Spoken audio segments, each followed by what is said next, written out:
नमस्कार, आपका मेरे चैनल में स्वागत है। आज मैं आपको कार्तिक स्नान की कहानी सुनाने जा रही हूँ। कार्तिक का महीना सभी महीनों में श्रेष्ठ माना गया है।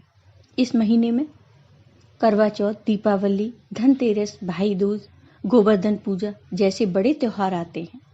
इस महीने को श्रेष्ठ मानने का एक और कारण है। इस महीने को श्रेष्ठ मानने का एक और कारण बताया गया है। कहते हैं कि इस माह में विष्णु भगवान जल में निवास करते हैं, इसलिए इस महीने में स्नान करने का विशेष महत्व होता है।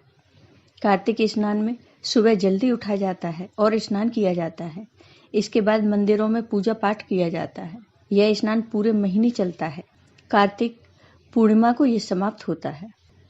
इस महीने में कार्तिक स्नान की कहानी जरूर सुननी चाहिए, इससे बहुत लाभ मिलता है।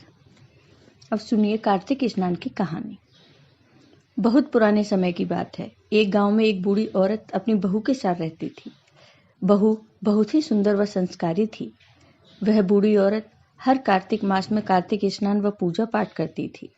एक बार जब कार्तिक का महीना आया तो सास ने अपनी बहू से कहा, बहू, मैं कार्तिक स्नान के लिए जा रही हूँ। बहू बोली, ठीक है माँ जी। फिर बहू ने कहा, माँ जी, मैं भी आपके साथ कार्तिक स्नान के लिए जाना चाहती हूँ। तो सास ने कहा, नहीं बहू, तुम्हारी अभी पूरी उम्र पड़ी है। अभी तो तुम्हारे खेलने खाने के दिन हैं।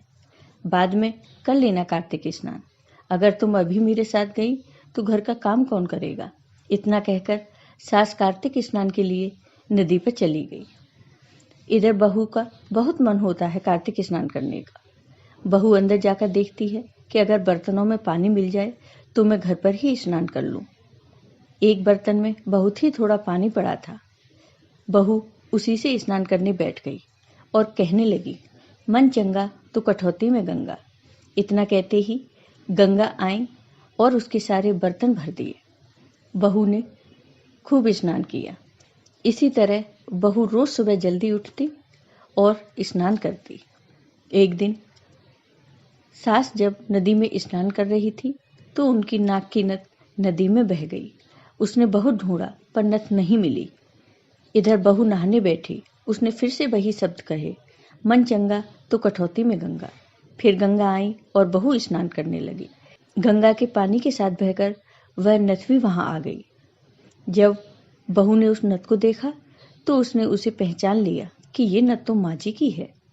जब उसकी सास नदी से स्नान करके आई तो वे बहुत दुखी थीं। बहू ने पूछा, माँ जी, क्या हुआ? आप इतनी दुखी क्यों हो? तब सास ने सारी बात अपनी बहू को बता दी। फिर बहू ने वो नथ लाकर अपनी सास को दी। उसकी सास ने पूछा, ये तुम्हारे पास कैसे आई? मैंने तो नथ को नदी में बहते हुए खुद देखा था। तब बहू ने सारी बात अपनी सास को बता दी कि कैसे जब वो नदी पर जाती थी तब गंगा यहाँ आती और मैं रोज कार्तिक स्नान करती। सास मन ही मन बहुत खुश हुई और सोचने लगी कि मेरी बहू कितनी संस्कारी तथा मन की साफ है।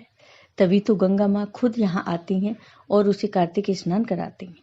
फिर सास बहू दोनों मिलकर कार्तिक स्नान तथा कार्तिक पूजा पाठ करने लगी। इसी तरह जो कोई भी कार्तिक स्नान करता है या इस कथा को सुनता है, उसके सभी कष्ट दूर हो जाते हैं। आपको ये वीडियो पसंद आया हो तो लाइक कीजिए, शेयर कीजिए और मेरे चैनल को सब्सक्राइब कीजिए। साथ ही बेल आइकॉन पर क्लिक जरूर कीजिए जिससे हमारे वीडियो के नोटिफिकेशन आपको मिलते रहें। धन्यवाद।